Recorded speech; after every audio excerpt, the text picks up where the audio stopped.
I'm Glowby, the bubbler, and I'm going to show you how to make a bubbling net.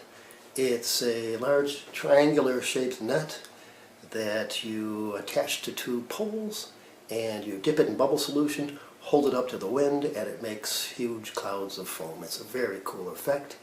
It takes a little time to make, but I'm going to try to show you how to make one, at least how I make them. So have fun. You are going to need yarn for this project. This is my current favorite. It's Artiste No. 8 crochet cotton. You can find it at Hobby Lobby. I don't know where else, honestly, but it's a good weight. It has 0.45 grams per meter, which seems to be about the sweet spot for cotton yarn. And yet it's 100% cotton, which is cool. Comes in 9 pretty colors, and it's very nice to work with. You can see, maybe, it has sort of a shiny finish. You don't want the fuzzy stuff. You want it to be mercerized if you can find it. This stuff used to be labeled mercerized, but not anymore. You want the non-fuzzy stuff. The fuzzy stuff is more difficult to work with, and it will foam up your solution more than other materials too. Another one that's kind of like it, I found it Tuesday morning in the discontinued bin, is this Sassy Skein stuff, and it also has a nice finish to it. It's although it doesn't claim to be mercerized, but it's heavier than that. This is like 0.61 grams per meter, and it's heavier than it needs to be. 50 grams of this won't make as big of a net as 50 grams of that Artiste stuff. Now, others that are, another one that's very popular among bubblers is this Rowan bamboo tape yarn. And as you can see, it's like shoelace material, you know. It's kind of difficult to work with because you have to keep the laces straight between your knots. But this is good to accept. It's a lot heavier than it has to be. I think this is 0.65 grams per meter, and it has a very long break-in period, very long. You have to use it 6-8 times before it starts performing as it should. Another one I like is this corn fiber tape yarn. Again, it's a tape yarn, but this is really quite light. It's like 0.38 grams per meter. It's kind of fragile, but it handles the juice well. You can make a especially large net out of 50 grams of this, and 0 break-in period. It works great right off the spool, but it does tend to foam up the bowl. It'll even sort of float on top of the solution. Sometimes you have to dunk it to get it good and wet. But how much do you need? Oh, that's a difficult subject. I tell you what, I'm 5'8", and I use 8-foot poles, and if I'm going to be using my net a lot, you know, repeatedly during a session, I don't want anything heavier than about 60 grams. And 3 years ago, I would have said 50 grams because I hadn't built up the muscles. Now, if you have longer poles, like 9-foot poles, that 50 grams is going to seem a lot heavier, actually. And conversely, if you have shorter poles, it won't seem so heavy. On the other hand, you have to consider size. You know, if you're using 6-foot poles with a 50-gram net of my favorite stuff and 2.5-inch mesh, the sides for the snub nose will be, let's see, about 85 inches, including the leaders. That's 90 inches, and that might be too big for you. You know, you'll lift the net up out of the juice, and you have to walk right up the bowl to the bowl to get the whole thing out of the juice and let it drain a moment or two. So size matters. But for a beginner, I'd say somewhere between 40 and 50 grams is about right. Now, also, something to bear in mind is if you're going for a 50-gram net, you're going to need more than 50 grams of this stuff because a certain amount will be wasted. We'll have to throw a certain amount away. I'll explain that during the process, but those are my opinions on yarn that's suitable for this. You will need a netting needle, also called a netting shuttle. I made my first few out of paint stirring sticks. Takes a lot of work, but happily they sell these online. I bought this full set just to see what the sizes were like. This is number 1, and that's 4 through 9. 1's too tiny, 4 is too tiny, although from a different maker the 4s were a bit bigger and more practical. But I think I pretty much tend to go with the number 6 or 7 here. They're good sizes, a whole lot of material. Now the numbers on there are their weight in grams, so that when it's loaded with material you can weigh the thing up and know how much of that weight is the material and how much is shuttle. So just do a web search on netting needle or netting shuttle, and keep your eye out for number 6s and 7s. You're going to need sizing cards for this project. It's a card that determines the width of your mesh, the distance between knots, basically. I make most of my nets now in a 2.5-inch mesh. It's one of my favorites. I have some in 2.75 for when there are very light winds or no winds at all. It's a little bit easier to produce foam, but with the 2.5 I can still manage with some effort, and the foam is a little denser. It sticks together, more cohesive, more cool. Now I made these out of wood from the hobby shop. It's 1/4-inch wood. And yeah, it's kind of a pain. You need a bunch of tools, but you can get by with a foam board. This is foam board cut to size with packing tape around the edges, and you can use that too. Now I'm going to use 2 sizes. You know, for most of the stuff that I'm going to show you, I'm making a 2.5-inch net, a big one, but I also need one that's a 1/4-inch smaller for doing the top string. I'll explain that when the time comes. Now the idea when you make these is that it says 2.5 inches, but actually the face of the card is 2.25 inches across. The reason being that the card is a 1/4 inch thick, so that if you have knots on opposite sides of this card, well, there'll be 2.25 inches actually across the face, and then another 1/8 inch here, another 1/8 inch there, so it makes 2.5 inches total. Another option for making a sizing card is to use cards. For example, here's a standard business size cards. They're 2 inches across. Official playing cards are 2.5. I found this stuff in the closet. They're 2.25. So you just need to wrap it with a packing tape, and need to wrap all edges, not just one edge, to keep the thing sturdy and firm. But remember, you're going to want to find 2 different sizes. One that's a 1/4 inch smaller or bigger than the other for doing the top string. So there's another way. And yeah, this has sharp edges, so I guess I'd find some sandpaper and smooth those off somehow to make them comfortable to use. Now, when it comes to mesh size, I recommend for your first net at least a 2.5 inch mesh, because that's about as big a mesh as I like, where I can still get some action out of it. I can still get some satisfactory bubbles in a dead calm. You run backwards, lift it up, and drop it. I can still get some action with it.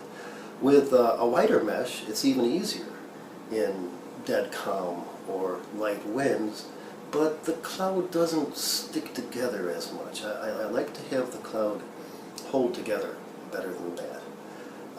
And when the wind is fast, it's still manageable too. But if I have a reliable wind, I moved down to a 2¼ inch mesh. Just that little 1/4 inch makes a lot of difference. It will create a much more cohesive cloud of foam, and also, well, that's just cool. I like that. And you can manage in a dead calm, but it's a lot more work. So I carry one of these too for gale force winds. Where is it? I have this bamboo one. That's a 1 1/8 inch mesh, and it's nice and heavy, and that turns out to be an advantage if you're lifting it from the bowl and the wind is fast. Its heaviness helps it hold together better, so it doesn't open prematurely and start leaking bubbles before you want to make bubbles. Now, was one other one I like to use. Here it is. This red and white thing here. It's also a 1 1/8 inch mesh, but it's rather small. I made this only about, I think, 38 grams. Because when I'm in a tight space, like some little postage stamp backyard, I can put it on my 9-foot poles, and it will, I can swing it around. I can create my own wind by swinging it around, and it creates a very dense cloud of foam. It's very cool, lots of fun.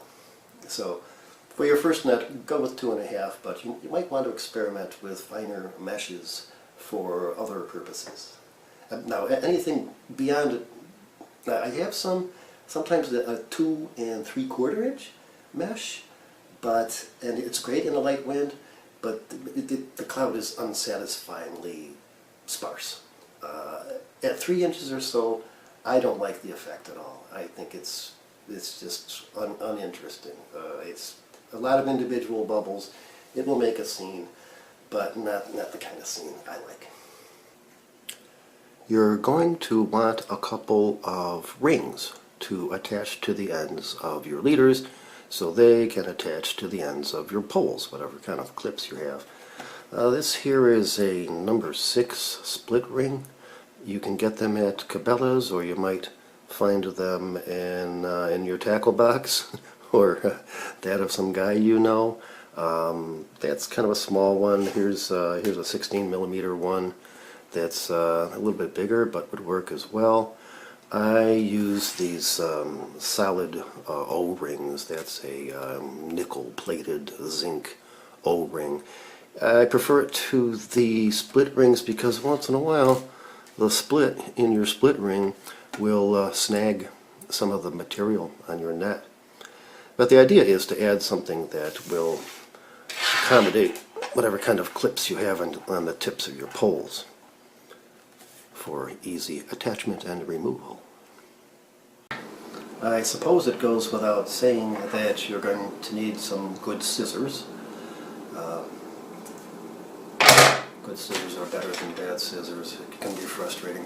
And a nice long tape measure, the flexible sort of tailor style ones here. Also, you're going to need a precision scale like this. They're pretty cheap. You can get by without one, but if you want the best results, you really do need one. If you're into bubbles, you surely have one around anyway already. Need some kind of little container for checking the total weight of your net from time to time, to tear it out and put it on the scale. What else? Oh, some Dawn. I'm sure you have some of that around too. A stick. We'll explain that later. A chopstick pencil will do too. What else? I don't know. I think that's it. We're ready to begin.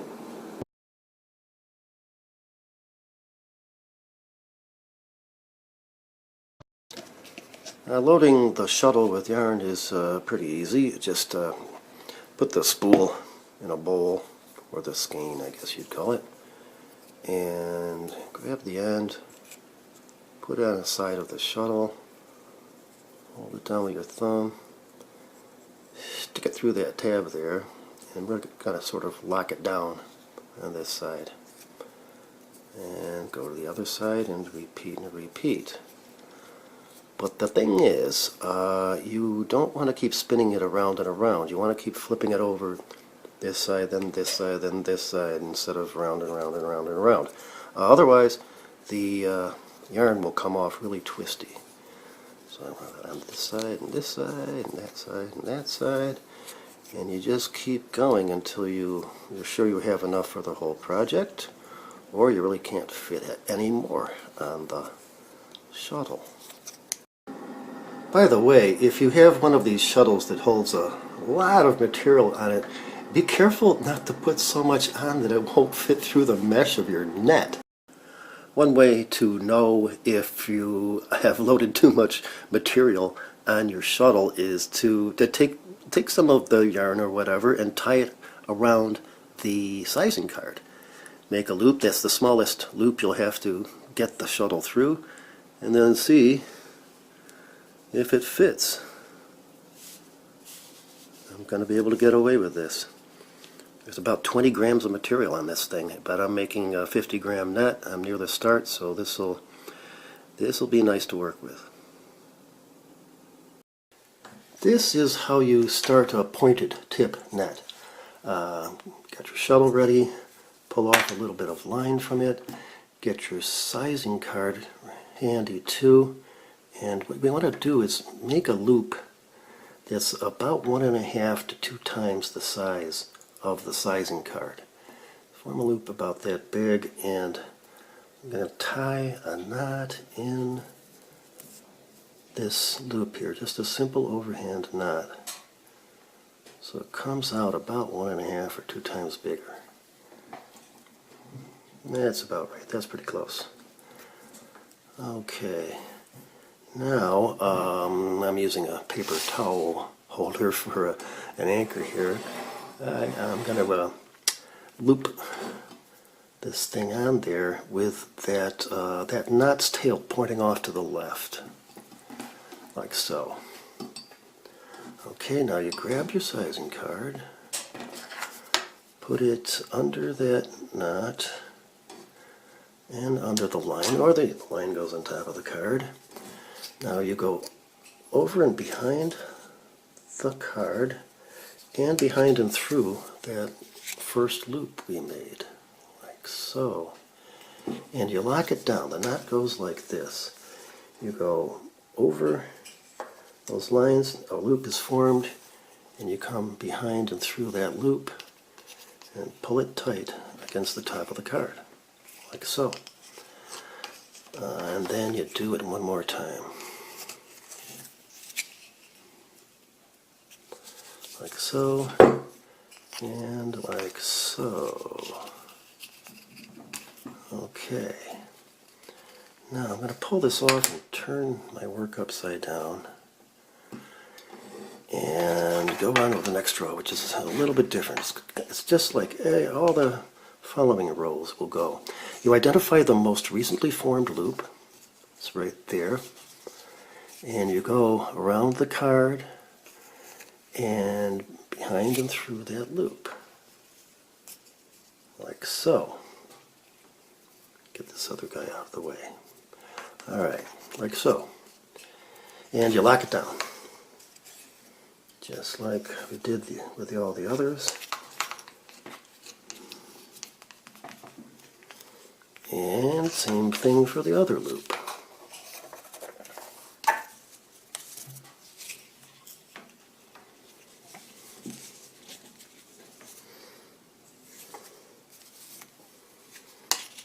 But now we want to do it again, but we're going to go around the front of the card and back through and between the loops of above, between the lines of that loop above, like so.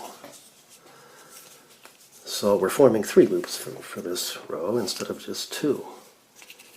And it proceeds like this for all of the rows.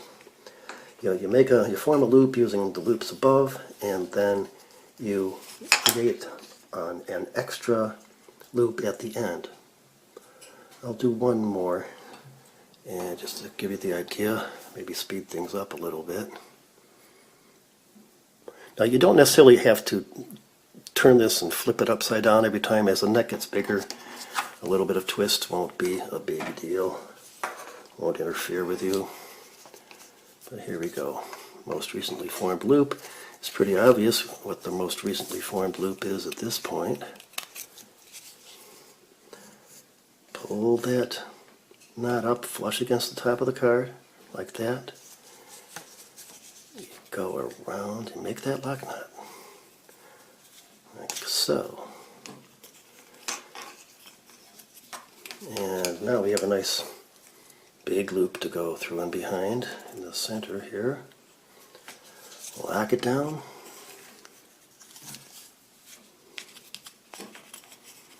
Do that last one at the end.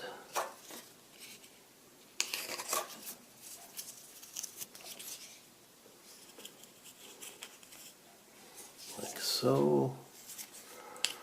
Lock it down. And just like with the previous row, after you connect the final loop, you have to make one more that goes around the card once again, but behind and through the lines of the loop above. Instead of around both of them, you go through, and then you make one more lock knot. Good. Okay, so at this point it's beginning to look rather net-like, isn't it? And all the work proceeds just like that last row we did. Connect all the loops, make an extra one at the end. The idea with a snub-nose net is that we're eliminating the first 3 or 4 rows at the tip and substituting a bottom string instead. And so it's sort of like we're cutting it off here or here. And to accomplish that, rather than just snip these things off and crazy glue them or hot glue them, we're going to substitute basically a braided piece of yarn for this row here.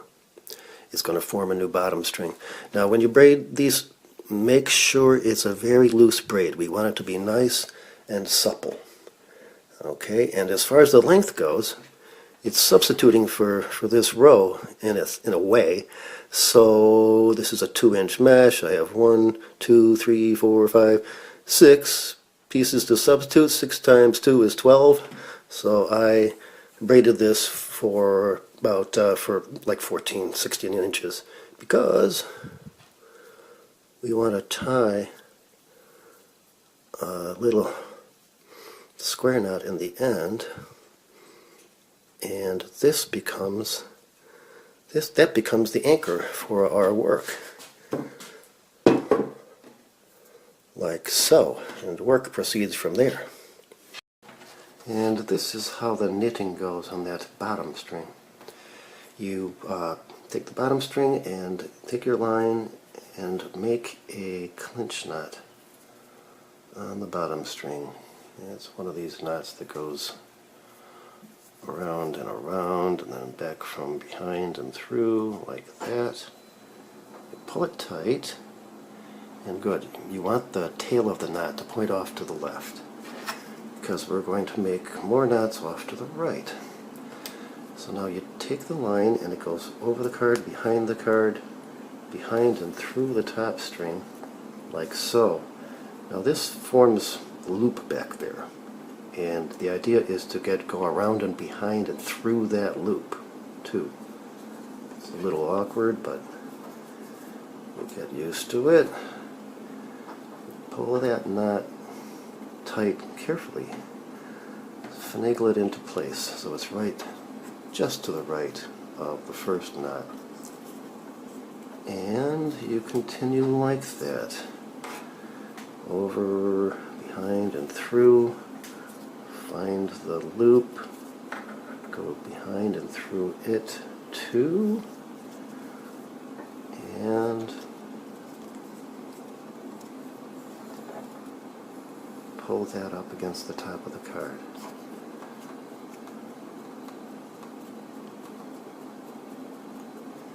Like that. I have 2 loops now. I'm going to make a snub nose that snubs 3 rows. that means I need 5 of these loops. If you want to snub 4 rows, you'll need 6 loops, and so on. But the happy number, I think, is 3. I like that design best. It's just the coolest looking and the best performing. So now I have to make 3 more of these.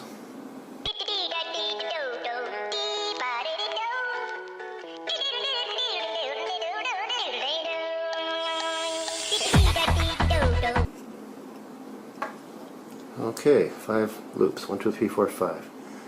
Now you take the work off your card. I'm going to turn this upside down and get the card back out. Now find the most recently formed loop. It's this one. But you'll notice with this loop you have the choice of coming through it from behind this way or this way. It's best this way. See how the lines on the top, the left line goes to its knot on the left and the right line goes to its knot on the right. That's the way it comes out nicest. So, round the card back behind and through. There. Pull it up against the top of the card, like this. And make a lock knot.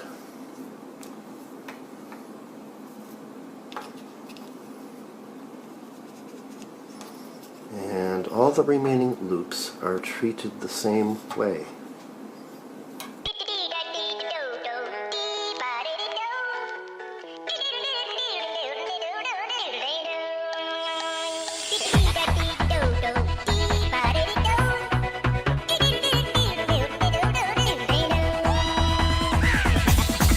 Here we go. And as usual, as you do most of the time here, at the end of the row, after you lock down the last loop, you make one more loop. I'm going to go between these 2 lines here, around the card and between those 2, and make one more lock knot on that. And from here it proceeds exactly as it does for pointed net. Just to do row after row, complete the row, lock down all the loops, make one extra loop at the end to achieve that pyramid shape.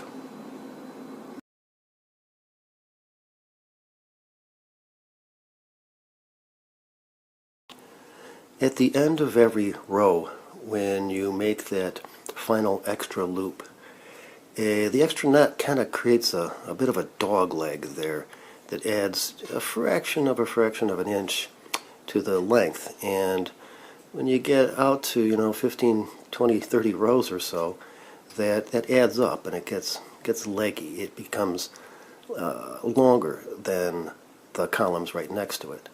So there are a couple of ways to deal with that, and I'll show you the first. Always when you make that connection to that extra loop at the end of the row, pull that cord nice and tight. Really kind of haul on it, Pin that down here with my thumb. Make the lock knot on it.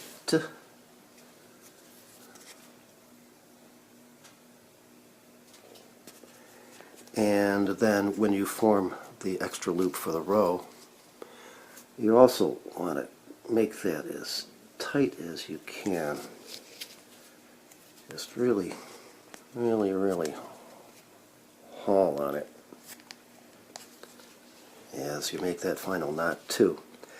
And the same goes for the beginning of the next row too. Now it's better. It's not bad. And here I'm going to continue with that strategy of making the weave extra tight at the very ends of the rows to avoid the lengthening of the edges, because like here I am starting a new row. Really make sure it's as tight as it can practically be.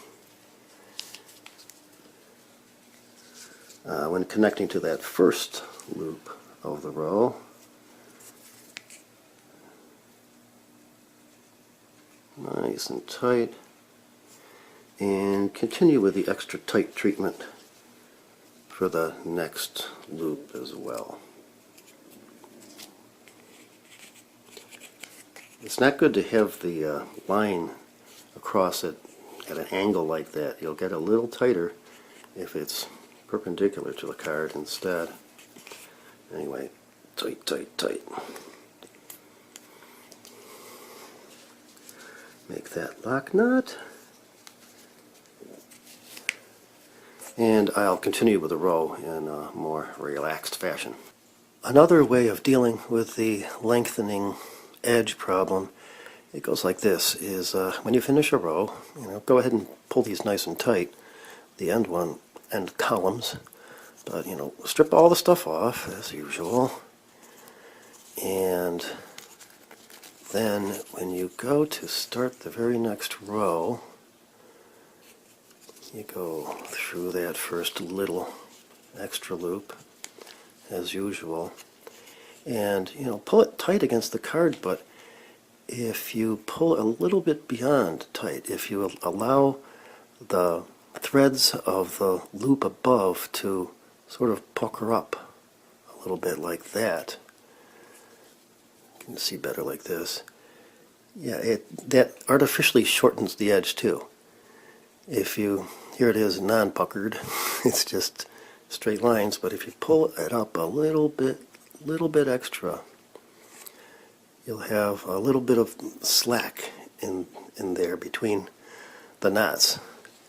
And then you go ahead and make the lock knot and continue the row as usual.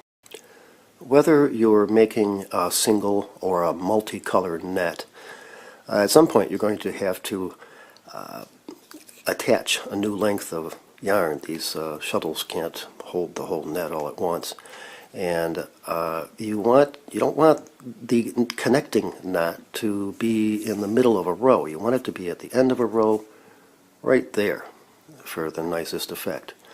So I'm about to make the connection to the next length of yarn, but I want to know if I have enough yarn on this shuttle to do that complete next row without having to make a knot in the middle of it. So I weighed this red one after finishing this row and after finishing this row, and I did the calculations, and I know now that this row weighs 2.18 grams. And I also know that my next color on this needle, I have 7¼ grams, but the shuttle itself weighs 4.6 grams. So I have 3 grams on here. This is 2.18 grams. Yes, I have enough to finish the next row. I don't have to make a knot in the middle of it. So now I can proceed with that knotting procedure. This is how I join a new length of material to a net. I like to put the card down, but arrange it so it doesn't slide away like that.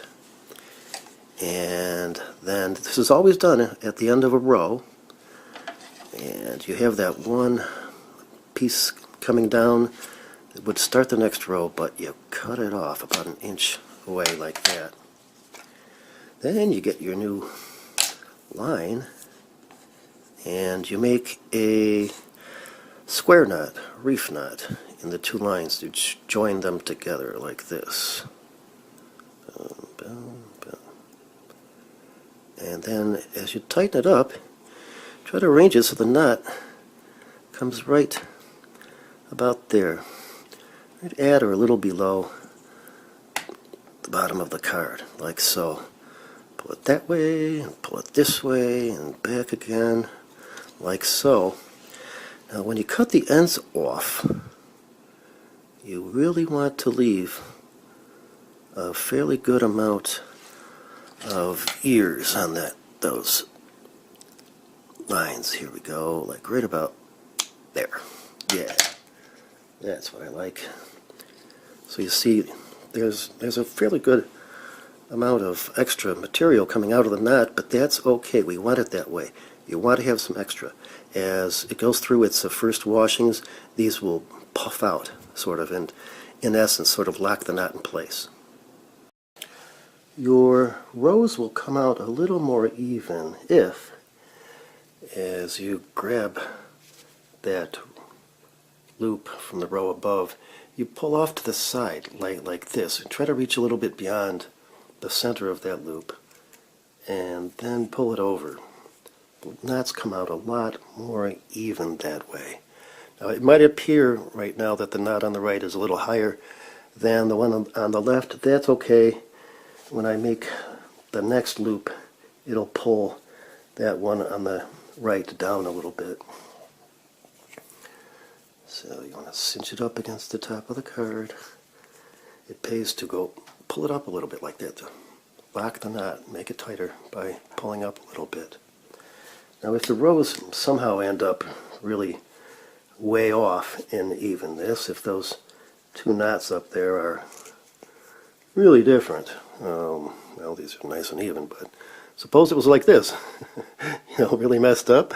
Well, you can just force them into position, pull one or the other back until they're about even, and then with a couple of spare fingers, hold those in position while you make your lock knot and cinch it up carefully against the top of the card.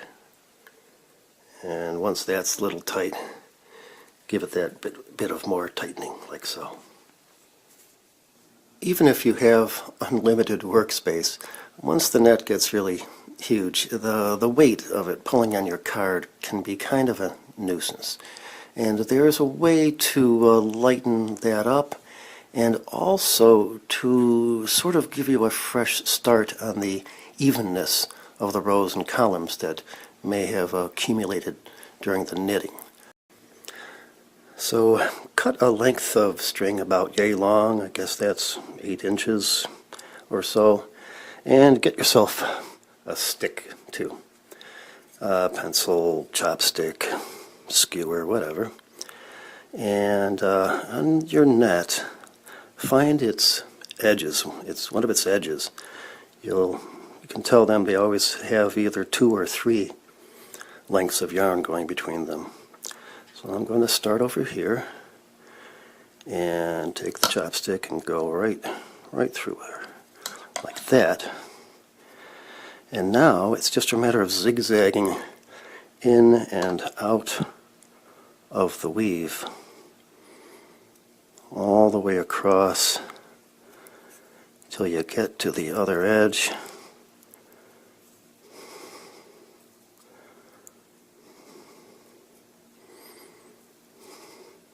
And when you get to the other edge, I'm coming up on the far edge that has the 3 lengths of yarn on it.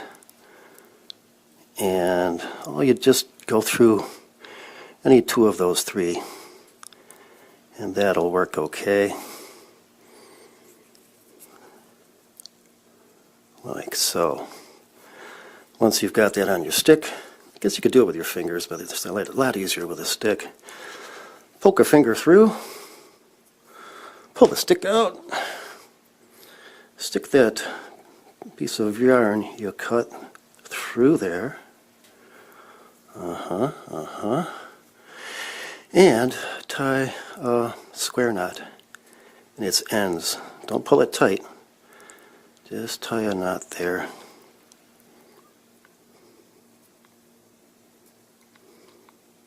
Like so. And this becomes the hook for our work for the rest of the net. It's going to tug against this edge here and sort of create a new normal, a new level playing field for the work that remains. Another situation you'll experience with the supersized nets is that it gets difficult to fit all of the loops of a row on your sizing card all at the same time.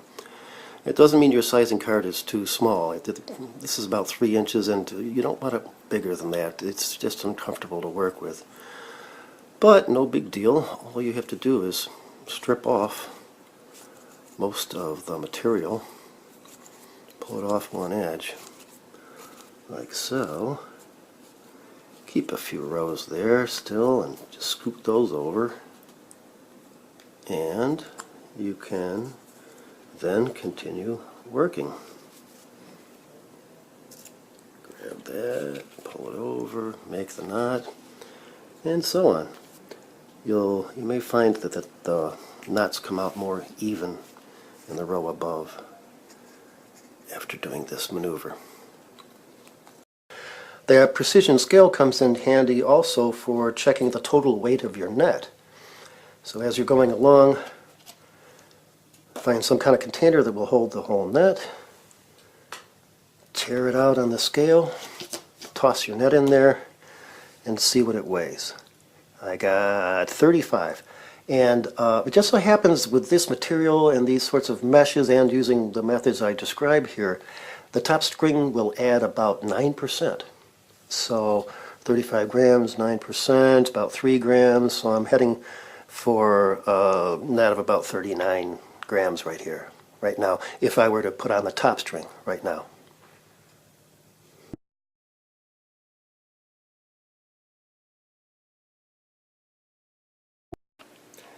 Well, I'm done with all the knitting, and I've taken the net off of the card, removed that binder string in the middle.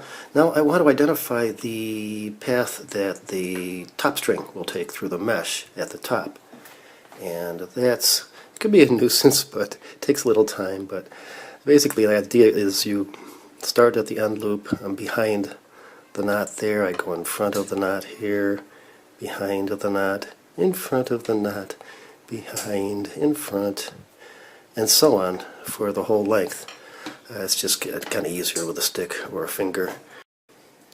Once you have the whole top string path planned out on a stick, it's real easy just to take a piece of string, pass it through there,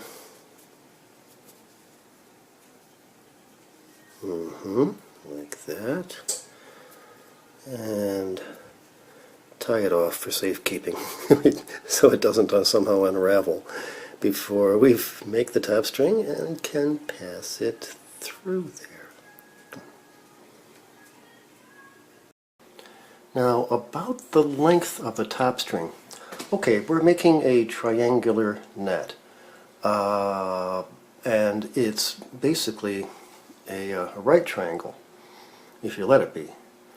But I've tried nets like that, and it's better if we end up with an equilateral triangle.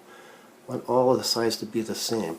If you make it like this, if you attach the top string so it spreads out like this, the bottom just doesn't sail right. It tends to just blow out in front of you. But if you have it like this, if you have it restricted so the top is the same as the sides, it sails a lot nicer. It just performs way better. So, in other words, this thing has at the moment like 14-inch sides, but with and with the hypotenuse would be something like 19 inches. But we want the top to be the same as the sides when we attach the top string. We want it to be equal on all sides. Now, if we have a snub-nose net, that's another story. We want it to be equal on all sides if we hadn't skipped the first few rows. So you want to take into account the number of rows that are eliminated by the snubbing process. Okay, here's a finished net, and what I've done is I put a length of yarn through the top loops just to keep it together and organized while I work on its top string. And that's what I'm going to do now. Now, for the top string, a single strand of this stuff isn't enough. I don't want to use a different type of material, so I'm going to use a braid of these 3 colors. Cool, that'll look nice. As far as the length goes, I want the length of the top to be equal to those of the sides. But, now these sides measure about 90 inches, but this is a snub-nosed net. So basically the bottom 10 inches are missing. The bottom 4 rows were 10 inches. This is a 2.5-inch mesh. So for the length of the top, rather than just being 90, I want to add those 10 inches. I want to make it 100 inches across. It's going to be a big net. So I need to cut my pieces to at least 100 inches, but the top string is also the leaders. So I like, 5.5 inch leaders on my nets. So I'm going to have to add that. I'm going to lose another inch in the knot I make to connect the top string to the corner loops. And of course, as you do your braiding, you're going to lose a little bit of length there because of the braiding process. So somewhere between 3 and 7% of the length you're going to lose to the braid. And let's see, I want a little bit extra for attaching the attachment rings to the leaders. Another couple inches there. What else do I have to worry about? Well, oh yeah, and also I got in the habit now of when I do braiding to cut at least about 5 inches more than I really need, because braiding those last little 5 inches is much more difficult than braiding the first 100 inches because of how your hands are constricted. So I'm going to do all my calculations for the top string, cut those pieces, and get to braiding. Well, this is how all that looks on paper. The sides are 90 inches, but they would have been 10 inches longer had it not been a snub-nose style net. So that my target length for the top, between the two corners on the top, is 100 inches. Now that's my target. I might overshoot it a bit, so I'm going to add 4 inches for that. I need to make leaders. This top string also forms the leaders, and I like 5 or 6 inch leaders. I'm going to add 12 for that. While I make the knots for the leaders and the whippings to attach the attachment strings, I'll use up another 3 inches or so. And I'm going to add 5 for a length at the bottom that I'm not going to bother braiding because it's a pain, and an extra 4 for good luck. Okay, so that gets me to 128, and the braiding process itself will shorten up the lengths a little bit. I'm going to, with this thin yarn, loose braid, I'm going to guess about 3%, and I'm going to add 4 inches for that too. So I want to cut my pieces to 132. Big, long top string. Braiding crazy long lengths of material is not fun, but here are a couple of tricks you can use to make the process a little less miserable. The first tip I can give you for braiding absurdly long lengths of material is to find some kind of clip to hold your work. It's really helpful. I have these. It's from clothes hangers. You could find something like this. This is like I don't know, something from an office supply store. Just check your junk drawer, see what you can find. And it's also good to hook it up on something that's at about chest high level. Not much higher, it'll be uncomfortable to work with, but you want some height off the ground for it. That makes things easier. Also, you must do this on some kind of semi-slippery floor. You don't want to do it on carpet. It's a pain. You want to do it on tile or wood. And you can see here that I have my 3 lengths sort of spread out into different piles on the floor. That's how I'm going to start this operation here. Now, as you make a braid in one end of your lengths of material, is going to form an equal and opposite braid below it. So you don't want to bite off more than you can chew all at once. You want to start slow. Now notice here that the colored piece is in my right hand. I'm going to go over 6 times as a magic number.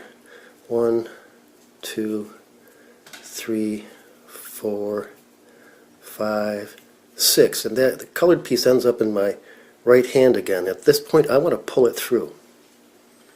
Especially, I'm just starting, I don't want to dare to go more than 6. And this one piece gets pulled through, it's nice and straight. Now the other is maybe a little tangly, but that's okay. As long as we keep just pulling through that same piece, it avoids a lot of hassles. Now if I do the next multiple of 6, 12, I can probably get away with it. Let's see, 1, 2, 3, 4, 5, 6, 7, 8, 9, 10, 11, 12. There it is. On the right again. I can probably get away with pulling it through. Yes. Yes, yes, yes, yes, yes. Good. And so on. The next multiple, 18, you're not going to get away with it. It's just too much braiding. You usually won't be able to successfully pull through one of the strings. But that's the basic idea of braiding super long lengths of material. When you've progressed it to the point that your work is dangling above the floor instead of along it, you can dare to do more than just 12 crossovers. Go for 15, 16, 18 if you're lucky. But just remember, as you're making this braid, you're creating very often an opposite braid below it, and it can get to be a really nasty knot if you don't pull that one end through from time to time. Now the next thing is to put on your first attachment ring, and any old smallish ring will do. Here's one, here's a split ring. They all work. It's all fine. The simplest thing, I suppose, would be just feed that through, make a simple overhand knot, and just crazy glue the thing, trim the ends. Or you could do a cinch knot. That'll work. I do this fancy whipping business here. Let me show you that quickly. These whippings are difficult to learn, but you can make a really tidy, cool, nice looking product with it. This is actually a modification of what they call a common whipping, but it starts with sort of an overhand knot for an anchor.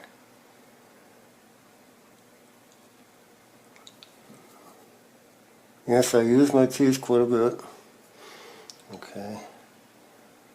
Form the loop, the pull-through loop from there. And you go around and around and around.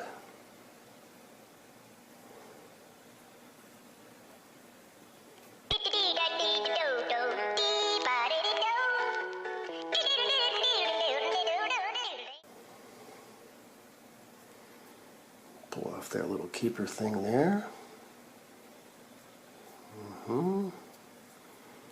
Keep going around and around.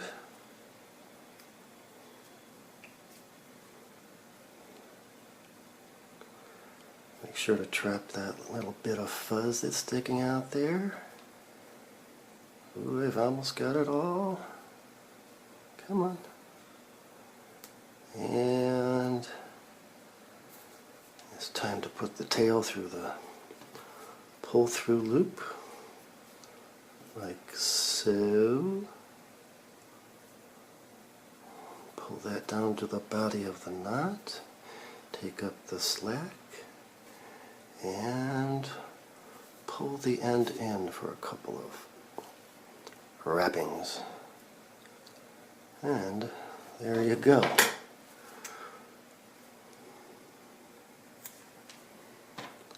Very tidy, very cool, very pro looking. Ooh, it's Glowby style.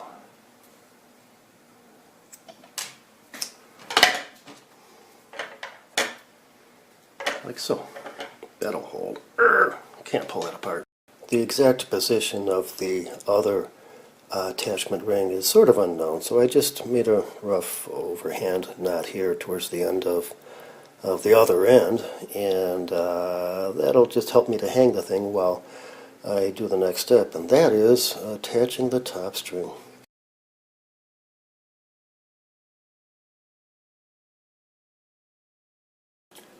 Alright, I've got my top string made, all braided. I have a nice whipped attachment ring connection on one end, kind of a roughed out one with a knot at the towards the other end.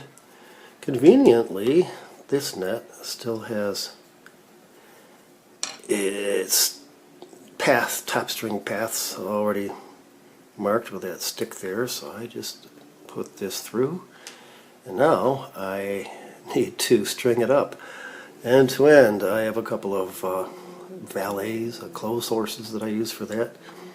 And anyway, it's time to string it up, see how it looks, do a double check, and plan the top string. This is my arrangement for knitting the top strings on nets and doing work on a lot of other types of rigs.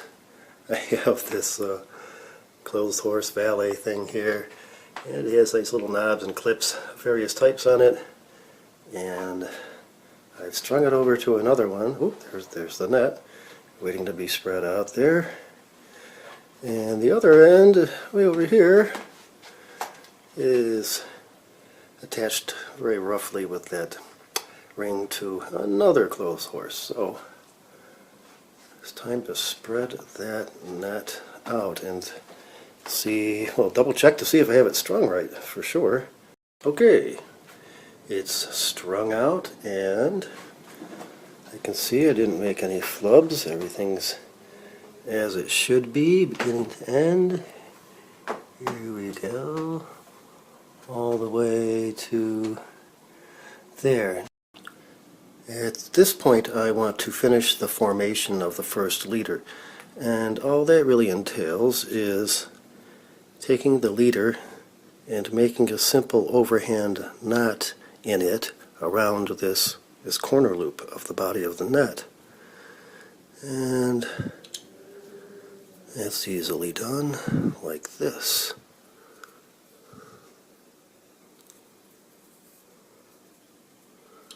That's a pretty good length too. I like it, I like it. Maybe 5.5 inches, something like that. Okay. So, the knitting proceeds from here. For this net, I calculated my target top string size at 93 inches. Now that means from corner to corner, not from leader attachment ring to the other. So I'm going to measure that out. I pull the string a little tight as I measure. It's just I get more consistent results that way.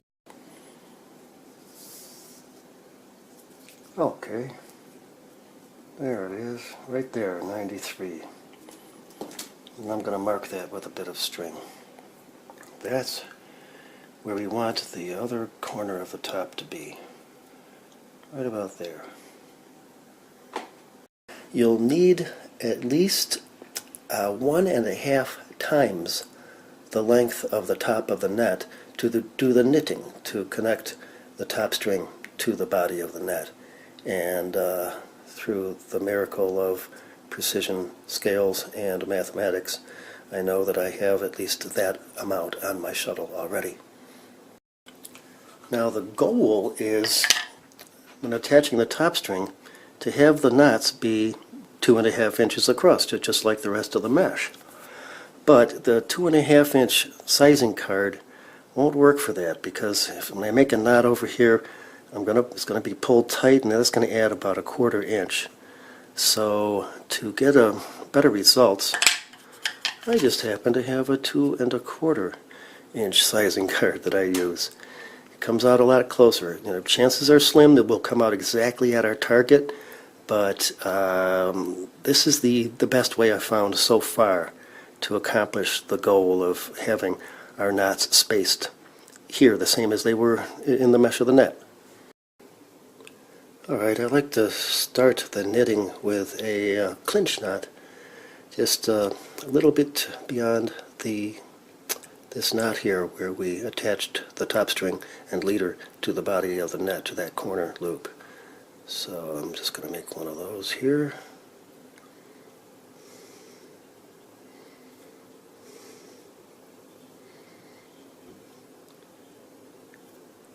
Looks a little nicer if the tail of this knot points out towards the leader instead of the body of the net. Just looks a little slicker in the end, like that. Okay, so now the procedure for knitting the top goes like this. You take that sizing card and put that leftmost knot right on at the edge. Push it up on top a little bit even. And then you'll go through the cell that needs to be connected. That forms a loop. Then you come back through that loop and pull that knot up against the side of the card. Cinch it down there by the side of the card. Not tight, but right about there. Like so. I'll do one more if you're still in the camera view. Like this. Get the knot against and on top of the card a little. Through the next loop. Forms a loop. Pull that knot over. Cinch it up right against the side of the card. Like so. Etc., etc., etc. All the way across.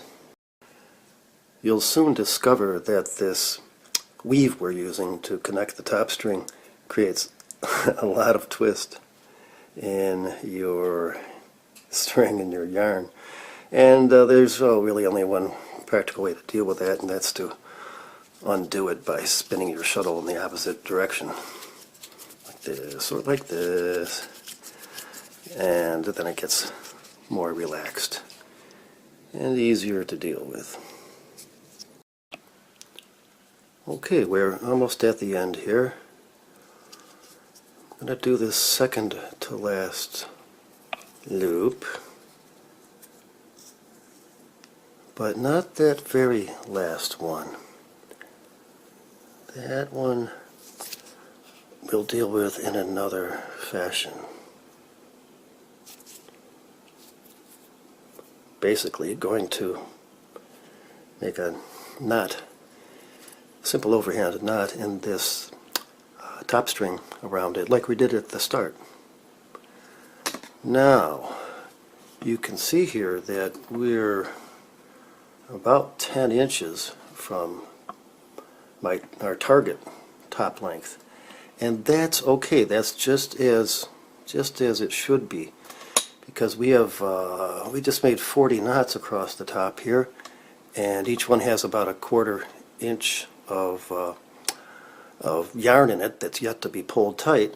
So this looks like we're very much on target to where we want to be. Maybe that's 12 inches, but I think we're going to come out close.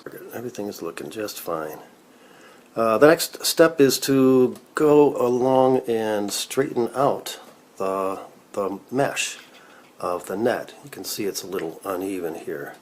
This bit's longer than this bit, so we want to even that up all the way across. It's best to do this tightening process a little bit at a time, instead of making the knots at their ultimate tightness at each pass, on just one pass. So here you'll see I can pull that down by reaching a few cells beyond and beyond, and continue thusly. Do it in a couple of passes and it goes a little bit more smoothly.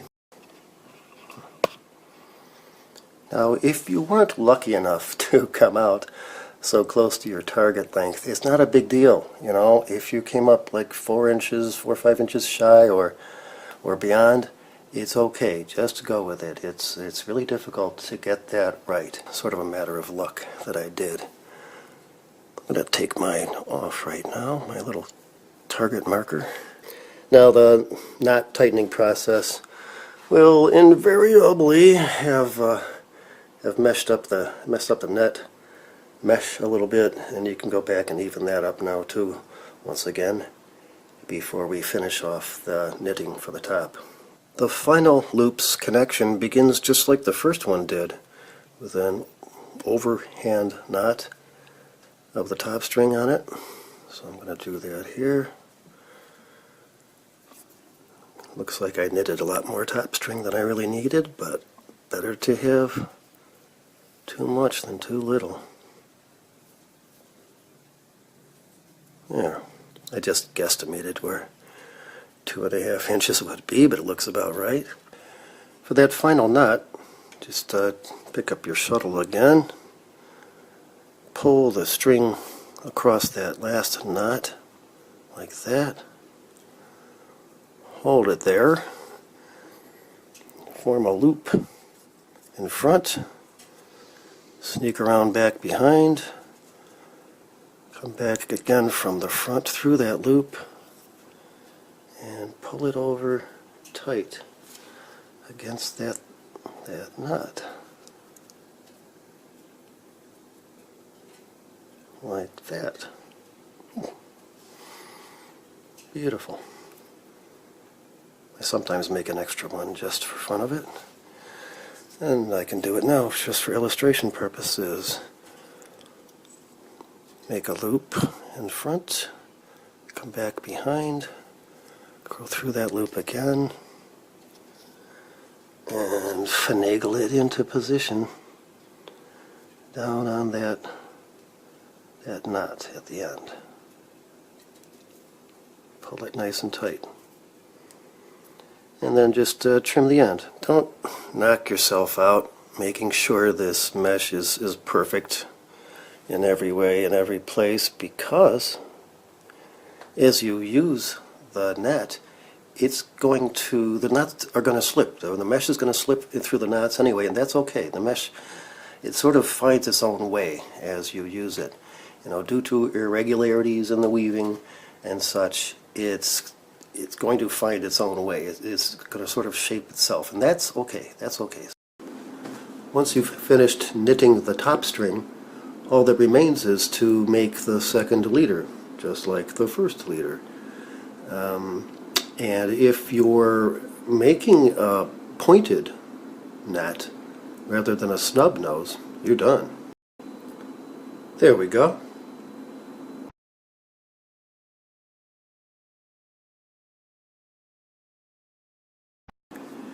If you are making a snub nose net or a pointless net, the first thing to do is, well, find it at the other end of the net and undo that knot you have, keeping the pieces together at the end. And I began with 6 loops connecting to the bottom string, which required 7 knots.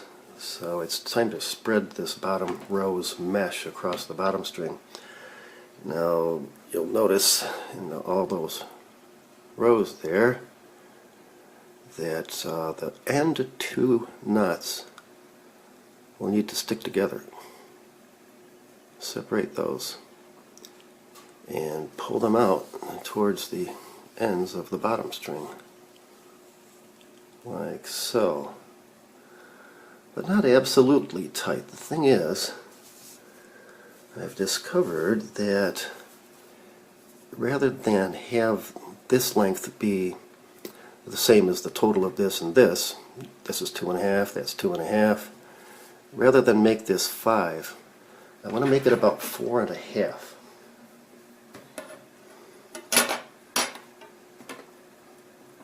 That's about right. The reason being that by constricting the bottom row a little bit, the net flies better. The braid adds a little weight, but the pressure of the billowing of the net at the bottom in the wind, that will sort of add some weight to it. It just makes the whole thing fly a little better. So I'm going to space these knots out at 4.5 inches now. Once you've spaced out your bottom string connection knots to your liking, you have to deal with that extra bit of bottom string here. Now, one way is just to just cut it off there and then glob some crazy glue or hot glue on it.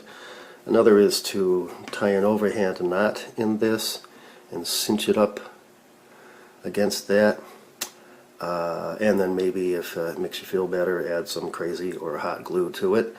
I like to use a whipping because, well, because I'm Glowby. I like to make things extra fancy. Okay, the last step for the bottom string is that, well, yeah, after sliding these knots back and forth to position them, they're likely to have loosened up a little bit. So we want to go back and to tighten them. Nice and tight.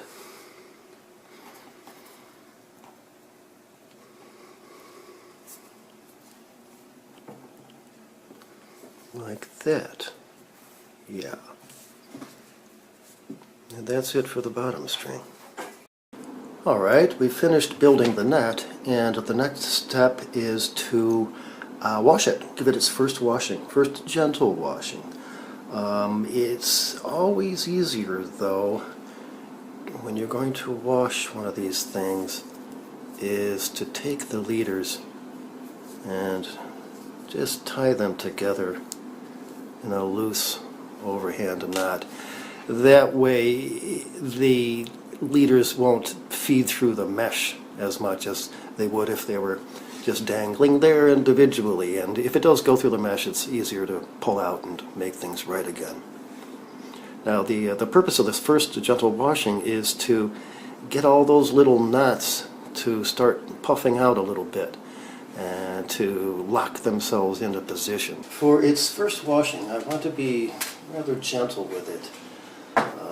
The reason being that, the idea is to get all those little knots that I made connecting the different lengths of string together, to get them started on the swelling and puffing out and freeing process, so that they stay knotted, so they don't sneak out of their knots with those little ears. So I'm just going to bundle this together loosely, and you can just toss it in a bowl or something to soak it. I use this here paint mixing bowl. It's kind of convenient. To this I'll add about a half gallon or more of hot tap water and maybe a teaspoon or so of Dawn, about what you would use to do your dishes, and shake it gently, let it sit a half hour, and then gently rinse it out, form it into a ball, and gently squeeze the excess soap out of it, and then rinse it with water and squeeze the excess water out, so it at least isn't dripping a lot when I hang it up to dry. Okay, after that first wash and rinse and dry, I like to spread the net out, give it a shake, look for imperfections. Everything looks okay. If there's a problem, it's going to be usually that you made a lock knot a little too low. It didn't really grab the mesh above. So some pieces of mesh are sliding through too easily. You can just identify those and pull them tight. Looks like my knots along the edges are holding up, fuzzing out just a little bit. Not too close to danger of unraveling. Okay, so I'm going to rinse and wring it out tough this time and tempt the knots to fall apart some more. In its second wash, I'm going to really shake the thing up. Really shake it a lot. I'm going to give it another half hour soak, but when I rinse it, I'm going to squeeze it nice and tight. I'm going to wring it, form it in a ball, and pack it really tight.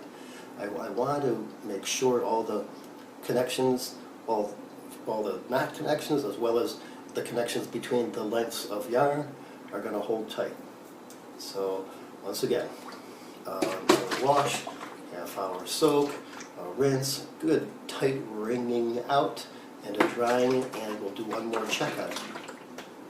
Okay, I've finished the second sort of harsher washing, and I just want to do another quality check here. Shake everything out. I don't see any unevenness in the mesh. All of the knots on the edges are holding, and their little ears are fuzzing out. That's good. Now, if by chance one of your edge knots comes undone, don't lose heart. There's a way to deal with that, and I'll show you how, just not on this net. To illustrate the problem of having knots come apart, I tied this line-to-line knot, and I didn't leave any ears at all on it. I tied it good and tight, but I didn't leave any ears, so I just bet you if I just rough this up with a thumbnail, it'll probably, yeah, just come apart like that. Now if that should happen on the edges, the easiest way to deal with it is just to use a good old crazy glue. Super glue. Tighten up each of those knots as best you can.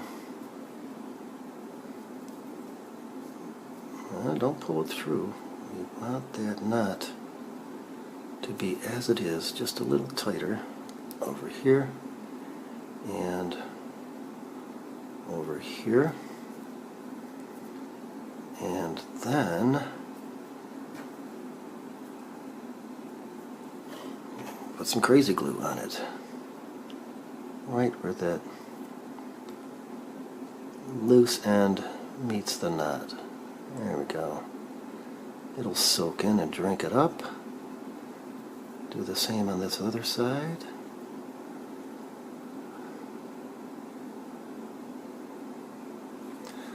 Then you let it dry, and then you grab some toenail clippers and nip that thing off all the way. It's okay to go flush on one end and then the other.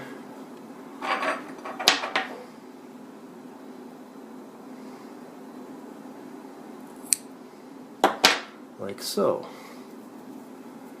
And that will suffice. It's enough.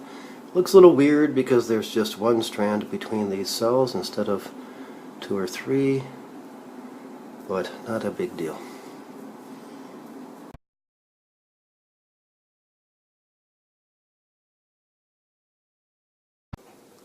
Now that you have a nice big bubbling net to bubble with, you're going to need poles. I like 8-foot poles that are rigid. 8-foot poles with springy tips are no good. They're just a nuisance to use. You want stiff poles. You have a few options for that, but for a 50-gram net, 8-foot is a very comfortable length. Every extra foot you add to those poles is going to make the net seem quite a bit heavier. So watch out for that. One approach to making bubbling poles is to use poplar dowels. I use these 5/8 inch by 4 foot poles of poplar. There's oak, but it's heavier than it needs to be. And then you go get yourself a couple of repair couplings, copper pipe repair couplings. It says 5/8 inch outer diameter, but that's actually the inner diameter. It's for repairing 5/8 inch outer diameter pipe, and it has a length of 6 inches, which is about right. You might just find 12-inch ones, in which case you'll have to cut them in half. Now with a pipe, you want to drill 16-inch holes near the ends, opposite ends of each other. And also you'll want some wire brads. What I did was, since I don't want them to really be that long, it might weaken the pole, I take them and I cut them in half so they don't have to be that long. You might very well have to sand down the ends of these poles to make them fit into the coupling well. Make a mark 3 inches down from the ends of one of the poles. Slip the pipe on. Bring it down to that mark. Then hammer those nails in, here and here. It doesn't take much for those nails to wriggle out of position, so you just secure them with some tape. I use hockey stick tape. Once you have the coupling attached to the end of a pole, you can take another pole and stick it in there, like so. Now it's purely a tension fit here. This is a cheap, simple solution, but you might find that if you get caught in the rain, the wood is going to swell and get stuck in there, and it'll be hard to take these apart, or even impossible until the wood dries out.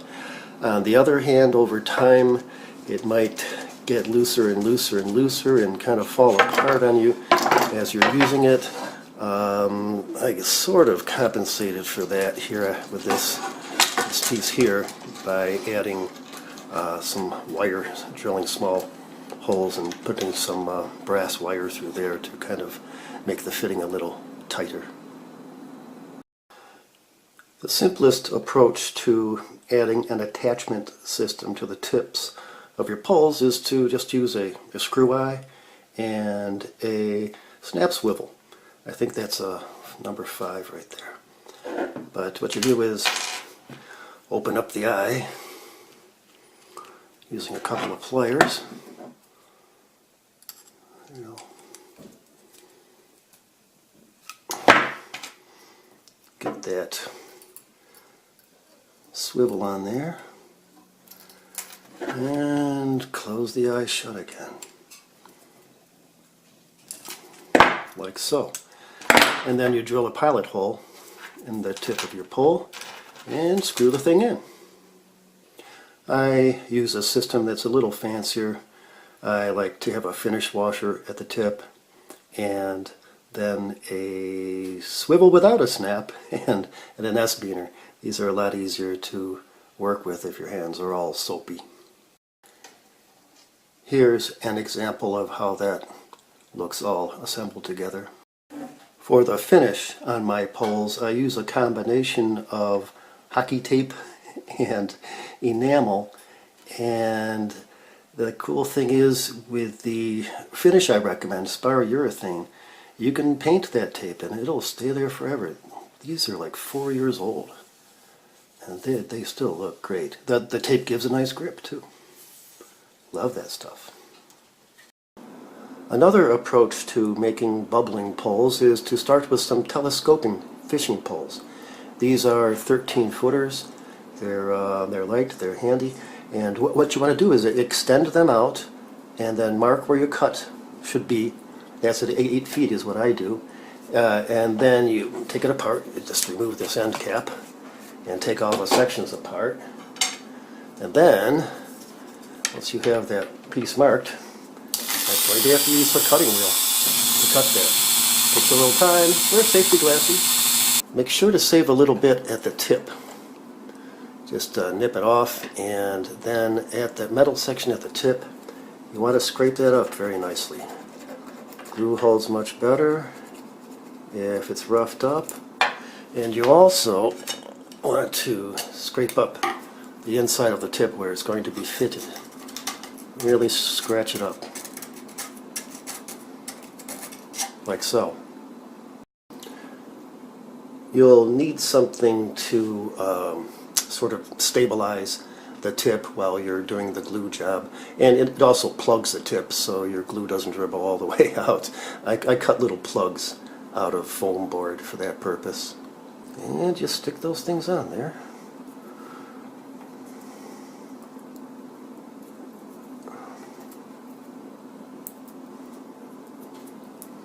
There we go. And that goes into the tip like so. And it helps keep it sort of centered while you're doing the glue job. As the glue starts to set, you can improve how centered it is. I always use epoxy. It's the most reliable, or the least unreliable, at least I've found. So you make a puddle of that and just keep scooping it into the tip, and then you set it upright, vertical to dry, and as it starts to set, you can adjust the centering on the tip. Here's a rig that I glued by that method, and I attached some convenient attachment system. It's nice to have a fairly large ring here, like a 15, I think that's a 16 millimeter. So when it goes down into the pole, it doesn't fall down so far it's difficult to reach. Another approach is to cut a core out of some synthetic cork like this. And you cut this the right size, and you actually you pound it in from the fat end of the section down towards the tip, and that gives you an anchor. You can put a screw eye into that.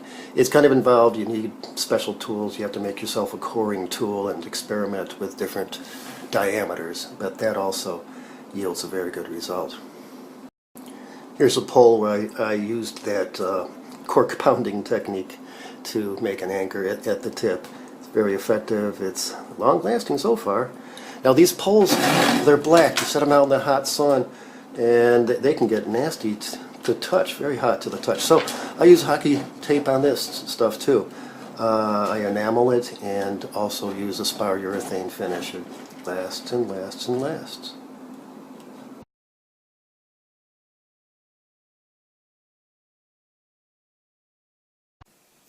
These things will work with almost any kind of bubble solution. They'll produce something, a lot of something usually.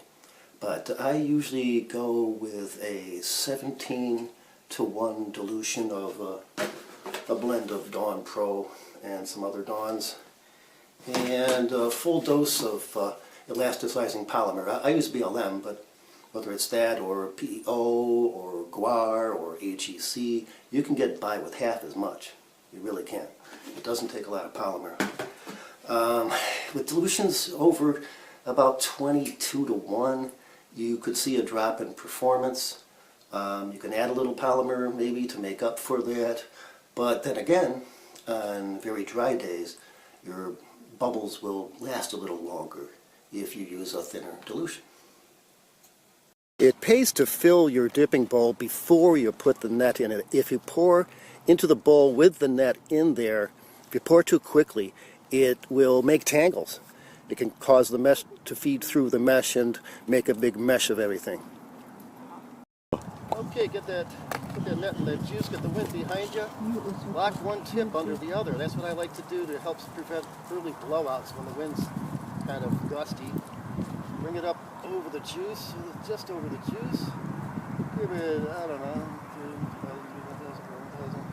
5 seconds to drain maybe, and pick it up and open. Yeah, this one can do better. It's a brand new. Just roll it. Let's try again. Second dip's better.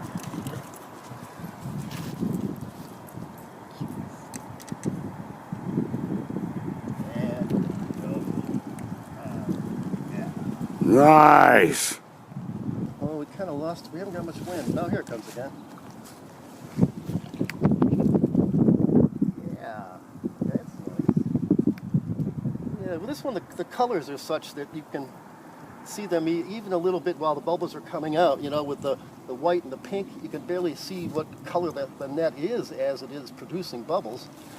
But with these darker colors or darker color accents, it's a little more cool. Of course, a lot of times you get oohs and ahs as you're lifting it out of the juice from the audience anyway, which is always satisfying. Now, if the wind gives out, you got to run backwards with it and drop it like that. But so far we have enough wind. In a dead calm, these are much less fun. Much less fun. For me, anyway. Yeah. Because you have to like find a spot and you have some place you can run backwards without stepping on kids. And open it up and go like this and drop it like that. There's a very good reason I like to put some contrasting color in the top string when I make a single color net, because once it's in a bowl with a mess of other rigs, it makes it much easier to find the top string, and then you can find the leaders and then fish the thing out. So when I'm done with a session, I just find the leaders, grab them in my hands like that, and gather up the rest of the net, sort of climber style, like this, and I form it into a ball with the leaders hanging out, and squeeze. Get as much excess juice out of there as you can. You don't want to wring it, just squeeze it. Like so. You can rinse it off with water, it'll dry a little faster that way, but actually I find that if you have a dried coat of juice on there, it will start performing a little faster. It takes one or two fewer dips before it really gets rolling than with a fully rinsed one. And then you just go find some line to hang it all on, and make sure it's really dry before you package it up, before you put it in a confined space, because you don't want mildew. Mildew is a serious enemy. It can ruin a piece of bubbling equipment forever, permanently. So that's the basics of dealing with the after-session chores with a net. And that's all there is to it. Seriously, if you have any questions at all about bubbling, making the equipment or the mixes or the principles behind it all, go to the Soap Bubble Wiki. It's a fantastic how-to do-it-yourself site. Just incredible. Seriously. It's in the links in the text with this video, as are some other links that you might find useful for the tasks involved in making your bubbling net. I hope these instructions haven't been too confusing or complicated or difficult for you, but good luck making your net, and happy bubbling from Glowby, the bubbler.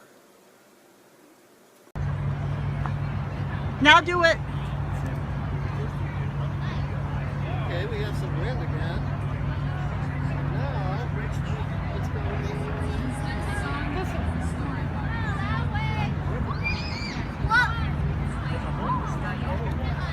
Jack's a bassist too.